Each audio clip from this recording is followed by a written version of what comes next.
Indian Wells, Caliph. Hey, everyone. Here's a mid-tournament podcast from Indian Wells, in which Jamie Lisanti and I discuss what's been a compelling tournament thus far. And here's a mid-tournament mailbag from the 2019 BNP Paribas Open. Instead of our normal queue, I tried to incorporate as many of your questions as possible. Without further ado, have a question or comment for John? Email him at john_wertheim@yahoo.com or tweet him at john_wertheim. So often the recent tennis conversation has centered on age-defying feats. Federer and Serena at 37. Venus at 38. 30 is the new 20. The Bryans still rolling at 40. Even steady Philip Kohlschreiber, 35, is now eligible for senior tennis. But wait, he'd rather be taking down Novak Djokovic. Thanks largely to the Canadians, but also Amanda Anisimova, Stefanos Tsitsipas and, soon, Coco Gauff. The age defiance is starting to go in the other direction as well. Felix Auger-Aliassime, age 18, leaves here on the cusp of the top 50, and he simply took the racket out of Tsitsipas' hands in round 2. He is defending few points this year. He has never before played the French Open or Wimbledon, and could easily be seeded by the US Open. There is so much to like here, but, above all, he is such a composed and pleasant kid. After losing to Yoshi Nishioka 7-6 in the third in a match that, frankly, Felix should have won, he shook Nishioka's hand and thanked him for a great match. If this is a central component of the post-Big Three future, we're going to be okay here, friends. As long as we're on the subject of 18-year-old Canadians, Bianca Andreescu is, at time of publication, still in the draw and still clobbering tennis balls. As a player, she reminds me a bit of Coco Vandeweghe, a slugger who can exchange tracer fire with anyone.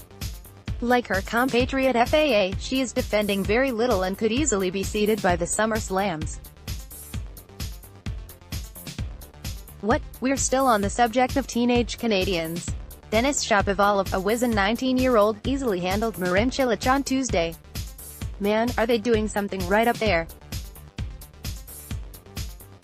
He also broke into a rap after the big victory. I'll say this, Shapo is doing his part to explode the myth that tennis is an uptight country club sport. That sound you heard? That's the Uniqlo money truck backing up to entice Naomi Osaka in advance of Tokyo 2020. Which is to say, don't, perhaps, get used to her in Adidas much longer. 2 years ago, Yoshi Nishioka, best known for hitting one of the great shots in tennis history, https://www.youtube.com/watch?v=Akazbul was going gangbusters. He was 21 and rising the ranks, despite standing 5 feet 7 inches. Then, in a Miami match against Jack Sock, he blew out his knee. 2 years later, he's back. Between him, Osaka and Nishikori, these be good times for Japanese tennis. Want to know why Venus Williams is still playing tennis? Because she feasts on competition and can still knock off players like Petra Kvitova. And under the right circumstances, she can win 4 straight matches and find herself deep in big-time events, like she has here. She'll face Angelique Kerber in the quarters on Thursday. Breakthrough of the tournament, Marcos Gorin, the 2014 NCAA singles champ from UCLA who got some mouthfuls of sand in the Challenger Desert, but found an oasis in Indian Wells. And with that, we retire a horrible metaphor. Gorin won't beat you with power, but he is rock solid off the ground. He was up 4-1 in the third against Milos Raonic, and while some bitterness over his failure to close will linger, he's really to be commended. His tennis is strong and his personality is stronger. Fresh off his running the Mesa in Acapulco, Nick Kyrgios came in with all sorts of heat, as they say in Hollywood. The Salon eagerly awaited his third-rounder against Djokovic. And then Kyrgios wilted against Kohlschreiber. The concern about Alexander Zverev, he's gangbusters day in, day out, but wilts in the big events and big matches. The concern about Kyrgios, he's gangbusters against the big guns, but plays listlessly against journeyman during a sleepy afternoon session. We encourage you guys to go easy on the Kyrgios comparisons. She, after all, is a Grand Slam champ, embedded, at least for the rest of the month, in the top 5. But, yes, we have to talk about Sloane. With a chance at becoming No. 1 at this event, Stevens lost in her first match to Stephanie Vogel, a Swiss qualifier.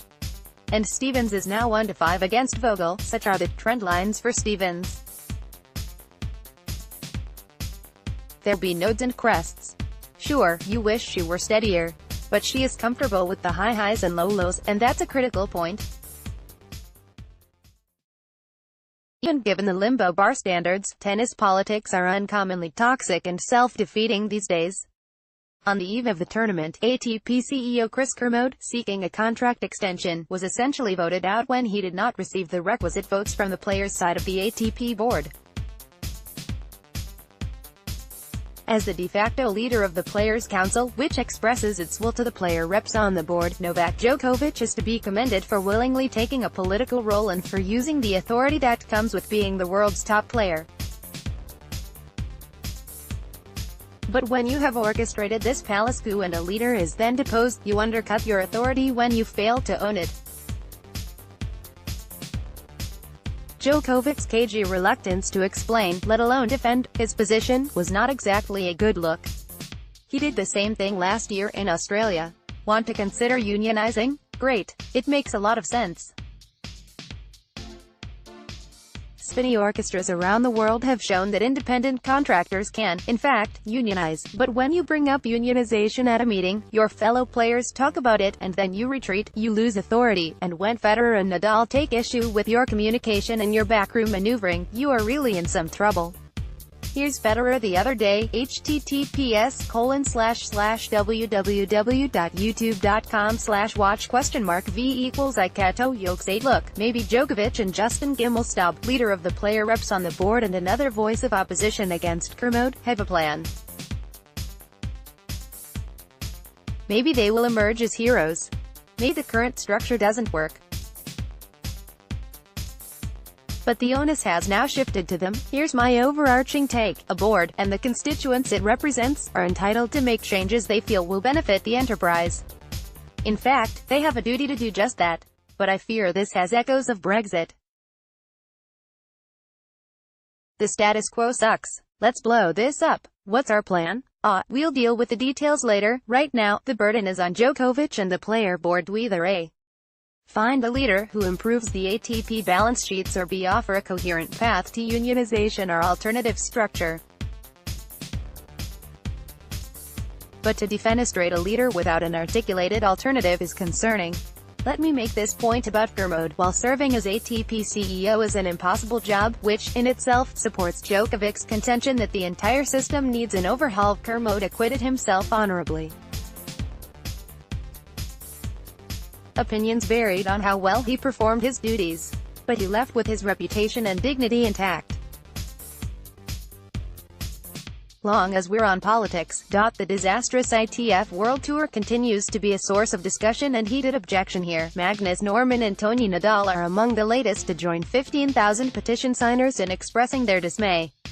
Any change is going to cause pain and trigger dissent, but even by tennis standards, the blowback has been overwhelmingly negative. Some top-line points. 1. Sounds basic, but the ITF hasn't even clearly answered the most fundamental question: why did you do this?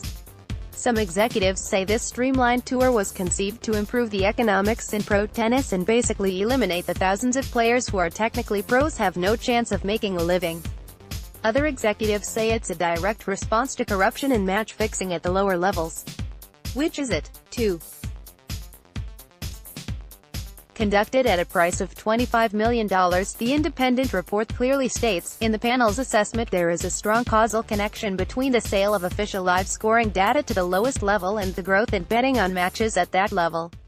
So long as that's the case, and the ITF ignores this, unwilling to end or even amend its data deal, it has surrendered all high ground. 3. The "every sport has a data deal" response misses the point. The NBA has a data deal for selling NBA data and live NBA scores. It doesn't make money from low-level pro basketball games in far-flung locations, where athletes have economic incentive to cheat. If the ITF wants to do a data deal for slams and tour-level events, fine.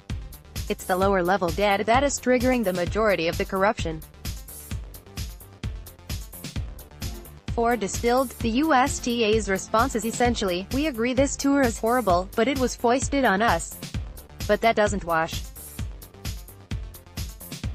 You are the most powerful national tennis federation in the world.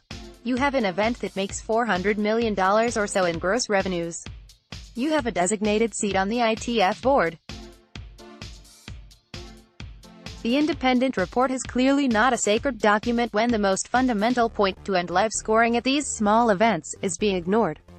American tennis and college tennis is absorbing so much damage here. The idea that the USTA was, and is, powerless to stop all these opportunities from evaporating. That beggars disbelief. Inasmuch as promote and develop the growth of tennis remains the USTA's mission, this central guiding principle was deeply neglected here. Someone needs to be held accountable for this. An intrepid journalist with more bandwidth than I can devote should venture down this rabbit hole. This has the distinct whiff of something rotten, of something more sinister than mere incompetence. On a happier note, I'm doubling down on the point I made in Australia. Old to young, top to bottom, men, women, Americans, Europeans, collectively, today's players comprise a really awesome work culture. In Dunder Mifflin terms, the Jims and Pams outnumber the Dwight Schrutes 50-1. Last Sunday at the Tennis Channel desk, we had Gail Monfils, Felix, the Bryans, Danielle Collins and Federer come through within a few hours of each other. Think about the diversity here. 4 decades, 4 countries, 2 genders, 1 artificial hip, each was more pleasant than the next.